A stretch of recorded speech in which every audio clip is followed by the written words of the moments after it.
రండి.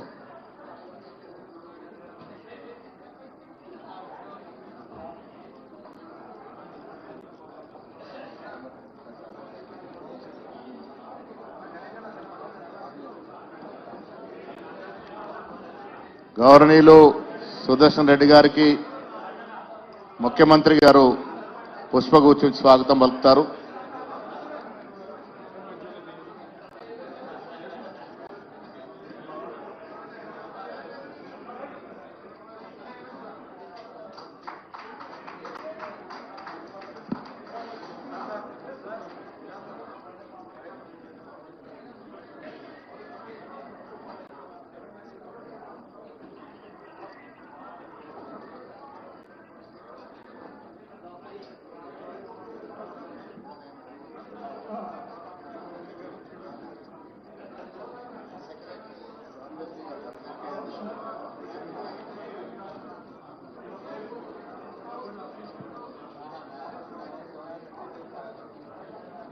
ప్రొఫెసర్ కోదన్ రామ్ గారు వేదికపై రావాల్సింది.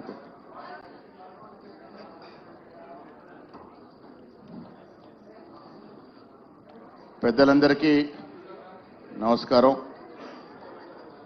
ఇవాళ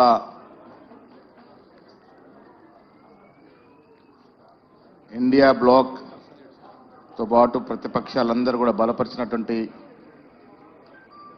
ఉపరాష్ట్రపతి అభ్యర్థి జస్టిస్ సుదర్శన్ రెడ్డి గారిని వారిని గెలిపించాల్సిందిగా వారికి ఇండియా బ్లాక్లోని అన్ని పార్టీల యొక్క మద్దతు కూడటి కార్యక్రమంలో భాగంగా ఇవాళ హైదరాబాద్లో ఈ సమావేశాన్ని ఏర్పాటు చేయడం జరిగింది.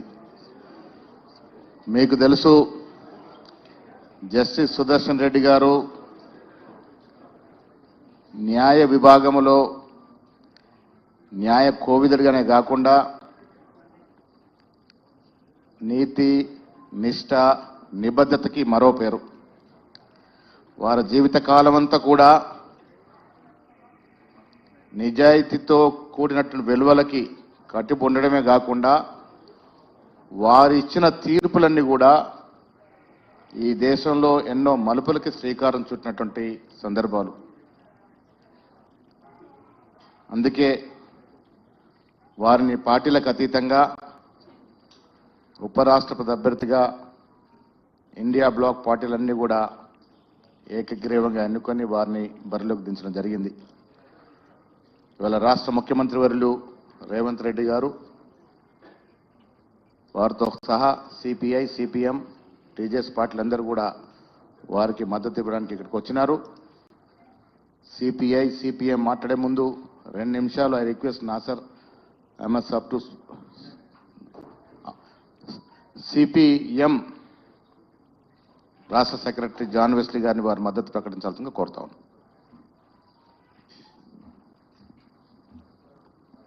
గౌరవనీయులు ఉపరాష్ట్రపతి అభ్యర్థి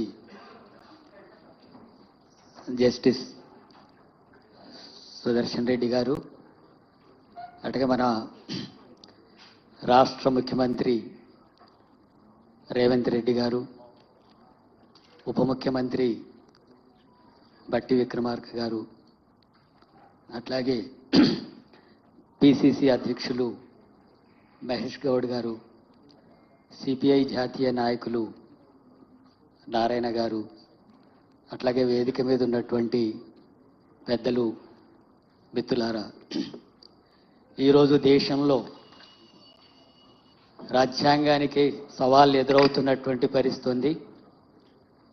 ఈ రాజ్యాంగాన్ని మార్చి మనవాదాన్ని ముందుకు తీసుకురావాలనేటటువంటి పార్టీలు, కేంద్రంలో అధికారంలో ఉన్నటువంటి బీజేపీ ప్రయత్నాలు చేస్తుంది. వాటికి వ్యతిరేకంగా ఈ రాజ్యాంగం కల్పించినటువంటి హక్కుల్ని కాపాడుకోవడం కోసం ఈ ఎన్నికలు ప్రధానమైనటువంటి అంశంగా ఉండబోతున్నాయి. అలాంటి నేపథ్యంలోనే జస్టిస్ సుదర్శన్ రెడ్డి గారు దీనికి పూర్తిగా కూడా రాజ్యాంగ హక్కుల్ని కాపాడేటటువంటి దానికి సరైనటువంటి ప్రతినిధిగా భావించి ప్రతిపక్ష పార్టీలు, ఒక ఇండియా బ్లాకే కాదు, ఇండియా బ్లాక్లో లేనటువంటి పార్టీలు కూడా మద్దతు ఇస్తున్నాయి. ప్రతిపక్ష పార్టీల అభ్యర్థిగా వారిని ఉపరాష్ట్రపతిగా పోటీ పెట్టడం అనేటటువంటిది జరుగుతుంది. ఈనాడు ఎవరైనా ఈ దేశంలో మన రాజ్యాంగంలో పేర్కొన్నటువంటి అంశాలని కాపాడాలనుకుంటే, లౌకికత్వాన్ని కాపాడుకోవాలని భావిస్తే, ప్రజాస్వామిక హక్కుల్ని కాపాడాలని చెప్పి భావిస్తే, సోషలిస్ట్ విధానాల్ని ముందుకు తీసుకెళ్లాలని చెప్పి భావించేటటువంటి శక్తులంతా కూడా తప్పకుండా ఉపరాష్ట్రపతి అభ్యర్థిగా సుదర్శన్ రెడ్డి గారిని గెలిపించాలని చెప్పి సిపిఎం పార్టీగా విజ్ఞప్తి చేస్తున్నాను. ఎందుకంటే ఈ దేశం లౌకిక దేశం, ఈ దేశం ప్రజాస్వామిక హక్కులు కాపాడుకునేటటువంటి దేశం. ఇందులో అనేక రకాల సమస్యలు, కుల అసమానతలు, మత అసమానతలు, స్త్రీ పురుష అసమానతలు, పేద ధనిక అసమానతలు నిర్మూలించడం కోసం భవిష్యత్తు ముందుకు సాగాల్సినటువంటి దేశం. అట్లాగే ఈ దేశం